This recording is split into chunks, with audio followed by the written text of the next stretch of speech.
എല്ലാവർക്കും നമസ്കാരം. അപ്പം നമുക്ക് ചെമ്പരനീർ പൂവിലെ സച്ചിയുടെയും രേവതിയുടെയും വരാൻ പോകുന്ന ദിവസത്തെ കഥ കേൾക്കാം. എല്ലാ ദിവസവും ഉച്ചയ്ക്ക് തന്നെ ചാനലിലൂടെ വീഡിയോ അപ്ലോഡ് ചെയ്യുന്നതാണ്.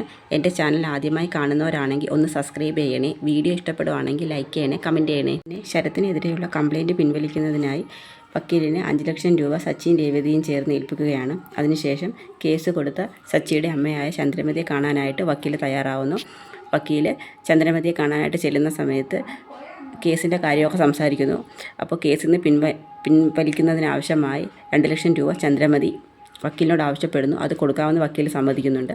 അതിനുശേഷം വക്കീലും ചന്ദ്രമതിയും ചേർന്ന് സ്റ്റേഷനിൽ ചെന്നിട്ട് ശരത്തിനെതിരെ കൊടുത്തിരിക്കുന്ന കംപ്ലയിൻറ്റ് പിൻവലിക്കുകയാണ്. അതിനുശേഷം ചന്ദ്രമതി നേരെ ഭാമയുടെ വീട്ടിലോട്ട് വരുന്നുണ്ട്. അവിടം വരെയാണ് നമ്മൾ കഥ പറഞ്ഞ് അവസാനിപ്പിച്ചത്. അതിനുശേഷമുള്ള കഥയാണ് നമ്മളിനി പറയാൻ പോകുന്നത്. വീട്ടിലെത്തുന്ന ചന്ദ്രമതി ഭാമയോട് കേസിൻ്റെ കാര്യമൊക്കെ സംസാരിക്കുന്നു. നീ എന്നാലും ആ വക്കീലിൻ്റെ കയ്യിൽ നിന്ന് 2 ലക്ഷം രൂപ വാങ്ങിച്ചതിന് ശേഷമല്ലേ കംപ്ലയിൻറ്റ് പിൻവലിച്ചത്? അതിന് മുമ്പ് നിനക്ക് ചെയ്തുകൂടായിരുന്നു ചോദിക്കും. എന്തിന് ഞാനങ്ങനെ ചെയ്യണം? അവൻ എൻ്റെ പണം മോട്ടിച്ചതല്ലേ എന്നൊക്കെ പറയും. അങ്ങനെ അവർ സംസാരിച്ചുകൊണ്ടിരിക്കും. ആ സമയത്ത് ഭാമ പറയും, ചന്ദ്ര എനിക്കിന്നൊരു ഫംഗ്ഷനുണ്ട്, കുറച്ച് പൂ വേണം. ഞാൻ രേവതി എടുത്ത് കുറച്ച് പൂവിൻ്റെ കാര്യം പറഞ്ഞിട്ടുണ്ട്, അതുമായിട്ട് അവൾ ഇങ്ങോട്ട് വരും. നീ അവളോട് ദേഷ്യപ്പെടുകയും ചെയ്യില്ലെന്ന് പറയും. അങ്ങനെ രേവതി പൂവായിട്ട് ഭാമയുടെ വീട്ടിലോട്ട് വരികയാണ്. ആ പൂവെല്ലാം ഭാമയ്ക്ക് കൊടുത്തിട്ട് തിരിച്ച് പോകാൻ ഇറങ്ങുന്ന സമയത്ത് ഭാമ പറയും, നല്ല മഴ വരുന്നുണ്ട്, ടെറസിന് മേളിൽ കിടക്കുന്ന തുണിയൊക്കെ ഞാൻ പോയി എടുത്തുകൊണ്ട് വരാമെന്ന് പറയും. നീ എന്തിനാണ് പോകുന്നത്? അത് അവൾ എടുത്തുകൊണ്ട് വരുമെന്ന് പറയും. ഇടി നീ പോയി മേളിൽ കിടക്കുന്ന തുണിയെല്ലാം പറക്കി എടുത്തുകൊണ്ട് വരാൻ പറയും. അങ്ങനെ ചന്ദ്രമതി പറയുന്നതനുസരിച്ച് രേവതി പോയി തുണിയെല്ലാം പറക്കിക്കൊണ്ടിട്ടിട്ട് തിരിച്ചങ്ങ് വീട്ടിലോട്ട് പോവുകയാണ്. ആ സമയത്ത് ചന്ദ്രമതി കേസ് പിൻവലിച്ച കാര്യമൊക്കെ അറിഞ്ഞിട്ട് എല്ലാവരും നിർബന്ധിക്കും, അമ്മയെ പോയി വിളിച്ചുകൊണ്ട് വരണമെന്നൊക്കെ പറയും. അങ്ങനെ ചന്ദ്രമതി നേരെ ചന്ദ്രലോകത്തിലോട്ട് വരികയാണ്. അതിനുശേഷം ചന്ദ്രമതി അവിടെയും പറയുന്നുണ്ട്, അവനൊരു പഠിക്കുന്ന പയ്യനായിട്ട് മാത്രമാണ് ഞാൻ കേസ് പിൻവലിച്ചത്, അല്ലാതെ മറ്റൊന്നും ഇല്ലെന്ന് പറയും ഇതിൻ്റെ പിന്നിൽ. പക്ഷേ 2 ലക്ഷം രൂപ കൊടുത്തിട്ടാണ് കേസ് ഒത്തുതീർപ്പാക്കിയെന്നുള്ള കാര്യം ചന്ദ്രമതി ആരോടും പറയത്തില്ല. അങ്ങനെ അതിനുശേഷം ഭാമയെ വിളിച്ച് പറയും, ഭാമേ, ഞാൻ നിന്നെ ഏൽപ്പിച്ച 2 ലക്ഷം രൂപ എനിക്ക് വേണം, നീ അത് എനിക്ക് തിരിച്ച് തരണേന്ന് പറയും. അതിനെന്താ ചന്ദ്രമതി, ഞാൻ എടുത്തു തരാമെന്ന് പറയും. അങ്ങനെ ഭാമ ചന്ദ്രയുടെ പൈസ എടുക്കാനായിട്ട് അലമാര തുറക്കുന്ന സമയത്ത് പൈസ അവിടെ കാണത്തില്ല. അങ്ങനെ ചന്ദ്രയെ വിളിച്ച് പറയും, ചന്ദ്ര പൈസ അവിടെ ഇല്ലെന്ന് പറയും. പൈസ അവിടെ ഇല്ലയോ? നീ എവിടെ വെച്ചത്? ഞാൻ അലമാരി വെച്ച് പൂട്ടിയിരുന്നതാ, പിന്നെ എവിടെ പോയി? എനിക്കറിയത്തില്ലെന്ന് പറയും. അവിടെ വിശേഷാലും വന്നിരുന്നു, അത് നീ ഉള്ളപ്പോഴില്ലേ അവിടെ രേവതി വന്നത്, വേറെ ആരും ഇവിടെ വന്നില്ലെന്ന് പറയും. എങ്കിൽ അവൾ തന്നെ പൈസ അടിച്ചു മാറ്റിയെന്ന് പറയും. അപ്പോഴത്തേക്ക് ചന്ദ്രയ്ക്ക് ദേഷ്യം കയറി വരും, എൻ്റെ പൈസ അടിച്ചു മാറ്റുന്നൊക്കെ പറയും. പക്ഷേ അത് വീട്ടിൽ ആരോടും പറയാൻ പറ്റത്തില്ലല്ലോ. കാരണം 2 ലക്ഷം രൂപ മോഷ്ടിക്കപ്പെട്ടു എന്ന് പറഞ്ഞു കഴിഞ്ഞാൽ, തൻ്റെ പൈസയാണെന്ന് പറഞ്ഞു കഴിഞ്ഞാൽ ആ പൈസ എവിടെ നിന്ന് കിട്ടിയെന്ന് ചോദ്യം വരും. അപ്പോൾ കേസ് ഒത്തുതീർപ്പാക്കാൻ വക്കീൽ കൊടുത്തതെന്ന് പറയേണ്ടി വരും. അത് ചന്ദ്രമതിക്ക് പറയാൻ കഴിയത്തില്ല. കാരണം മുമ്പേ പറഞ്ഞു പോയി, ഞാൻ അവൻ്റെ പഠിക്കുന്ന പയ്യനായതുകൊണ്ടല്ലേ കേസ് പിൻവലിച്ചതെന്ന്. അതുകൊണ്ട് ചന്ദ്രമതി അവിടെ നിന്ന് ആക്ട് ചെയ്യും, അത് ഭാമയുടെ കാശാന്ന് പറയും. എന്നിട്ട് ഭാമയുടെ ഫോണിലോട്ട് വിളിച്ചിട്ട് പറയും, ഹലോ എന്ന് പറഞ്ഞ് ഫോൺ ചെയ്യുന്നുണ്ട്. ആ സമയത്ത് ഭാമയ്ക്കൊന്നും കേൾക്കാൻ പറ്റത്തില്ല. പറയും, ഭാമേ, നിൻ്റെ കാശും കാണാനില്ലയോ? വീട്ടിൽ പ്രത്യേകിച്ച് ആരും വന്നിരുന്നോ? രേവതിയാണോ പൈസ എടുത്തത്? രേവതി വന്നിരുന്നോ എന്നൊക്കെ ഇങ്ങനെ ഭാമയുടെ ഫോണിൽ പറയും. പക്ഷെ ഭാമയ്ക്ക് അതൊന്നും അത്ര വ്യക്തമാവത്തുമില്ല ചന്ദ്രമതി പറയുന്നത്. മറ്റുള്ളവരെ കേൾപ്പിക്കാൻ വേണ്ടിയാണ്, രേവതി കാശ് എടുത്തതെന്ന് എല്ലാവരെയും ധരിപ്പിക്കാൻ വേണം. ആ സമയത്ത് രേവതി ഇങ്ങനെ ഷോക്കേറ്റ് നിൽക്കുകയാണ്. അപ്പോൾ എല്ലാവരും വന്ന് ചോദിക്കും, എന്ത് പറ്റി? അത് ഭാമയുടെ വീട്ടിൽ ഇന്നലെ 2 ലക്ഷം രൂപ കാണാതായി, അവിടെ പ്രത്യേകിച്ച് ആരെങ്കിലും ചെന്നോന്ന് ചോദിച്ചപ്പോൾ ഇവൾ മാത്രമേ അവിടെ ചെന്നിട്ടുള്ളായിരുന്നു, ഇവൾ ചെല്ലുന്ന സമയത്ത് ഞാനും ഉണ്ടായിരുന്നു എന്ന് പറയാം അവിടെ. എന്ന് കരുതി രേവതി മോളാണോ കാശെടുത്തതെന്ന് രവി ചോദിക്കുകയാണ്. അതെ, ഇവളുടെ ആങ്ങളെ കള്ളനല്ലേ, എൻ്റെ 2 ലക്ഷം രൂപ മോട്ടിച്ചു, ഇപ്പോൾ അവൾ തന്നെ കയറി എൻ്റെ പൈസയും മോട്ടിച്ചാന്ന് പറയും. എന്നിട്ട് പറയും, ഇത് ഭാമയുടെ കാശായിരുന്നു, ഇവളെ വീട്ടിൽ കയറ്റിയ സമയത്ത് ആ മോഷ്ടിക്കപ്പെട്ടു, ഇവൾക്ക് വല്ല കാര്യം ഉണ്ടാകും കാശ് എടുത്തിട്ടെന്നൊക്കെ ചോദിക്കും. ഉടനെ അപ്പോഴത്തേക്ക് സച്ചിയും ചൂടാവും, അമ്മയെ നിങ്ങൾ അനാവശ്യം പറയരുത്, അവൾക്ക് അങ്ങനെ ആരെയും കാശ് കേൾക്കേണ്ട ആവശ്യമൊന്നുമില്ല, അവൾ നല്ലോണം അധ്വാനിച്ചിട്ട് തന്നെ ജീവിക്കുന്നതെന്ന് പറയും. അതേടാ, അധ്വാനിച്ചിട്ടാണ്, മോഷ്ടണ ഒരു അധ്വാനമാണല്ലോ എന്നൊക്കെ പറയും. ഉടനെ രവീന്ദ്രൻ പറയും, ഭാമേ ചന്ദ്രേ, നീ വെറുതെ അനാവശ്യമായ കാര്യങ്ങൾ സംസാരിക്കരുത്, രേവതി മോൾക്ക് ഒരിക്കലും മോഷ്ടിക്കേണ്ട കാര്യമൊന്നും ഇല്ലെന്ന് പറയും. പിന്നെ അവരുടെ വീഡിയോസിന് കാശ് എവിടെ പോയി? ഞാനുള്ള സമയത്ത് ഇവളവിടെ വന്നിട്ടുള്ളത്, വീട്ടിലാരും വന്നിട്ടില്ലെന്ന് പറയും. അപ്പോഴത്തേക്ക് സച്ചിക്ക് ദേഷ്യം വരും. സച്ചി രേവതിയെ കരയുകയും ചെയ്യും, കാരണം അങ്ങനെ പൈസ മോട്ടിച്ചിട്ടില്ലല്ലോ. അതിനുശേഷം ഫോൺ എടുത്ത് നേരെ ഭാമയെ വിളിക്കുകയാണ്. ഭാമയെ ഫോൺ ചെയ്തതിന് ശേഷം സച്ചി സംസാരിക്കും. ആൻറ്റിയുടെ വീട്ടിൽ നിന്ന് 2 ലക്ഷം രൂപ മോഷണം പോയെന്ന് നോക്കും. അത് സച്ചി പൈസ എവിടെ വെച്ചിരുന്നു, പക്ഷേ കാണുന്നില്ല. എന്ന് കരുതി രേവതിയാണോ കാശ് എടുത്തത് എന്ന് ഞാൻ പറഞ്ഞില്ല, വിശേഷിച്ചാലും വന്നോ എന്ന് ചോദിച്ചപ്പം രേവതി മാത്രമേ അവിടെ വന്നിട്ടുള്ളൂ എന്ന് പറയും. രേവതിക്ക് മുമ്പ് ശേഷം വീട്ടിൽ ആരും വന്നില്ലെന്ന് നോക്കും. അപ്പോഴത്തേക്ക് ഭാമ അങ്ങ് പേടിക്കും. ശരി, ഞാൻ അങ്ങോട്ട് വരുവാന്ന് പറയും. പെട്ടെന്ന് തന്നെ സച്ചി കാർ കൊടുത്തോണ്ട് അങ്ങ് ഭാമയുടെ വീട്ടിലോട്ട് ചെന്ന് ഭാമയോട് സംസാരിക്കുകയാണ്. സത്യം പറ ഭാമേൻ്റി, ഭാമേനിയുടെ വീട്ടിലെ കാശെടുത്ത രേവതിയാണോ എന്ന് ചോദിക്കും. ചോദിക്കും അത് സച്ചി അവൾ വീട്ടിൽ വന്നെന്നേ ഞാൻ പറഞ്ഞിട്ടുള്ളായിരുന്നു പറയും.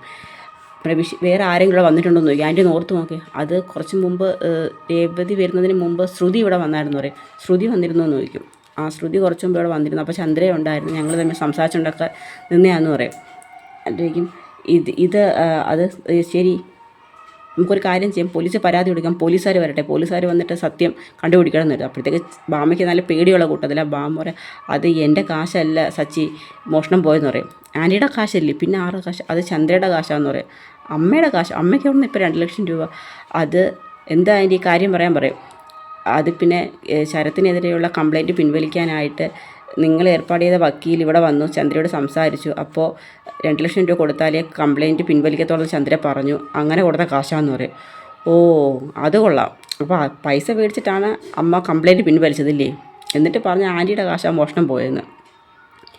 അപ്പോഴത്തേക്ക് സച്ചിക്ക് അങ്ങ് നല്ല ദേഷ്യം വരും. കാരണം മോഷ്ടിച്ചെന്നുള്ള രേവതി അത് കുറ്റവും പറഞ്ഞ് പിന്നെ കാശ് മേടിച്ചുള്ള കാര്യം പറഞ്ഞതുമില്ല. അതിനുശേഷം പറയും പ്രത്യേകിച്ച് ഇവിടെ വേറെ ആരും വന്നിരുന്നു ആൻറ്റിന്ന് പിന്നെയും ചോദിക്കും. അത് കുറച്ച് മുമ്പ് ശ്രുതി വന്നിരുന്നെന്ന് പറയും. ശ്രുതിയോ? അപ്പോൾ സച്ചിക്ക് കാര്യം മനസ്സിലാവും, ശ്രുതി തന്നെ ആയിരിക്കും പണം മോടിച്ചത്, വേറെ ആരും അങ്ങനെ ചെയ്യത്തില്ലെന്ന് സച്ചിക്ക് അറിയാം.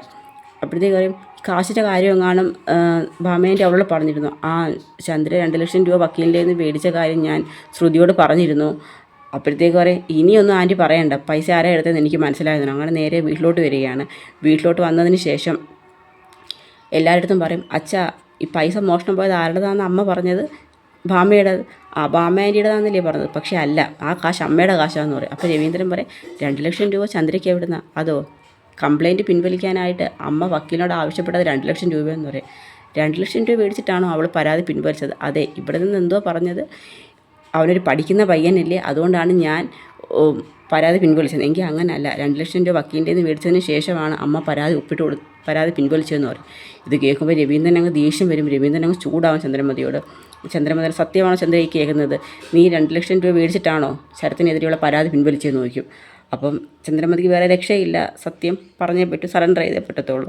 അങ്ങനെ കീഴടങ്ങും. ശരിയാണ്, ഞാൻ പൈസ മേടിച്ചിട്ട് തന്നെ അന്നേരം. അപ്പോഴത്തേക്ക് എല്ലാവർക്കും അങ്ങ് നാണക്കേടാവും. ശ്രുതിയും വർഷമെല്ലാം നിൽക്കുകയാണ്. അത് കാരണം അത്രയ്ക്കൊരു ആ പൈസയ്ക്ക് വേണ്ടി അവരത് ചെയ്തല്ലോ എന്ന് ഓർത്തൊന്നും നാണക്കേടായിപ്പോവും. എന്തിനും ചോദിക്കും അപ്പോൾ വെച്ചിരുന്ന പൈസ ആരെടുത്തോണ്ട്? അതോ അമ്മയില്ലേ പറഞ്ഞു അത് രേവതിയെ മോഷ്ടിച്ചെന്ന്. രേവതി അവിടെ ചെല്ലുന്നതിന് മുമ്പ് വേറൊരാൾ അവിടെ ചെന്നിരുന്നെന്ന് പറയും. അതാരാ?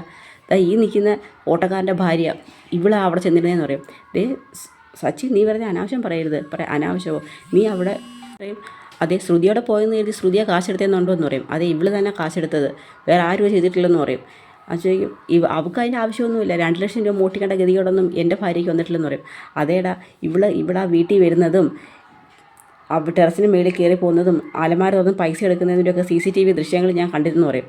അപ്പോഴത്തേക്ക് ശ്രുതി അങ്ങ് പേടിക്കും. ഇത് നോക്കാൻ പറയും. അങ്ങനെ ആ CCTV എന്നുള്ള വിഷ്വൽസ് മൊത്തം എല്ലാവരും ഫോണിനകത്ത് എല്ലാവരെയും കാണിച്ചു കൊടുക്കും. അപ്പം ശ്രുതി അവിടെ വരുന്നതും ഇവർക്ക് ഫുഡ് കൊടുക്കുന്നതും മുകളിൽ ചെന്ന് അലമാര തുറന്ന് പൈസ എടുത്ത് ബാഗിൽ ഇട്ട് തിരിച്ചു പോകുന്നതെല്ലാം എല്ലാവരും ഫോണിൽ കൂടി കാണുകയാണ്.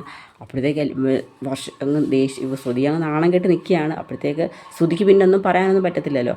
അപ്പോഴത്തേക്ക് ചന്ദ്രമതിക്ക് അങ്ങ് ദേഷ്യം കയറി വരും.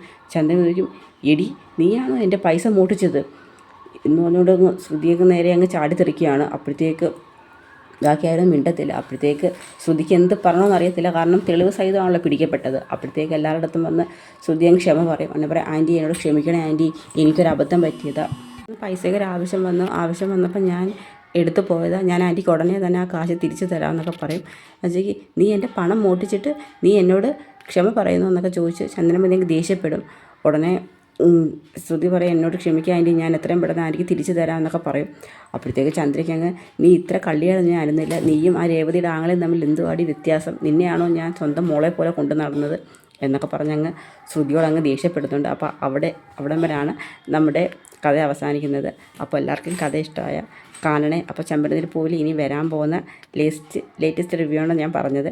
അപ്പോൾ എല്ലാവർക്കും കഥ ഇഷ്ടമായ സപ്പോർട്ട് ചെയ്യണം. എല്ലാവർക്കും ഒരു നല്ല ദിവസം നേരുന്നു. നന്ദി.